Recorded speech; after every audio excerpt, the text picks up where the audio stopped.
maamul goboleedka Puntland waxa uu sheegay in aanay ka qayb galayn shirka waxaana ay sabab uga dhigeen inaanay wada shaqayn lahayn iyaga iyo dowladda federaalka ee Soomaaliya.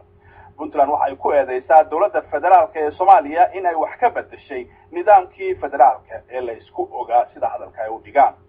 haddaba goor dhaweyd ayaan telefonka magaalada Garowe kula hadlay wasiirka warfaafinta ee Puntland Axmed Sheikh Jaamac waxaana marka hore weydiiyay sababta ay ku diideen in shirka Muqdisho ay ka qayb galaan. lama ogeysiin laguma casumin wax waraba lagama soo siin idaacadaha baanu ka maqalay miidiyaha baanu ka maqalay laakiin haddii la idinku casuumo hadda waad ka qayb galaysaan maya ka qayb gali mayno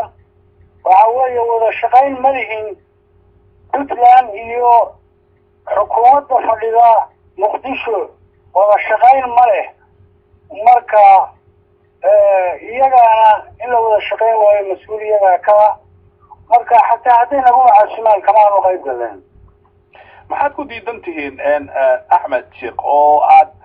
maadaama meeshii waxa looga hadlayaa nidaamkii federaalka la leeyahay oo idinkana aad doonaysaan nidaamkaasi maxaad ku diidan tihiin inaad tagtaan Muqdisho oo aad wada hadalkii qayb ka noqotaan oo wada hadashaan? anigu shirki jaraa'id saakana waan helay waxay u muuqataa qolada xamar xukuumadda fadhida run ahaantii qaabka dowladnimada ayaa ku adag baad moodaysaa oo keli ku ah yuu ku cusub yahay ma dhalinyara dadku u badan yihiin tani waa ka sii daran tahay tan la yidhaahdo federaalka waxaad moodaa iyada ABC-deedaba in maaragtay laqabadeeda aragmana ku adkaato waa ku wansiixeen marka hawlihii oo dhan ba ay u maamuleen sidii aan ku habboonayn dowladnimada federaalka aan ku habboonayn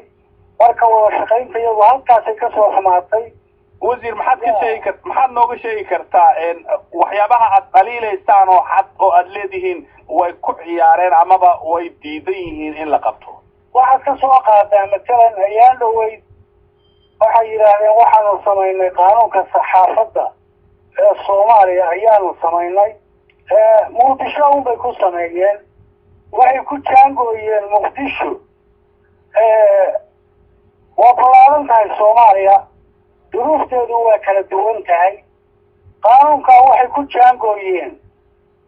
Muqdisho oo amnigeedu xun yahay marka intaasoo kaliya sharciga saxaafadda aad sheegayso la sameeyay amaba iyagu ay sameeyeen sida aad hadalka u dhigayso ayaad uga boodeen oo aad xiriirkii ugu jirteen? maya kaa keliya maaha kan tusaalaan ku siiyey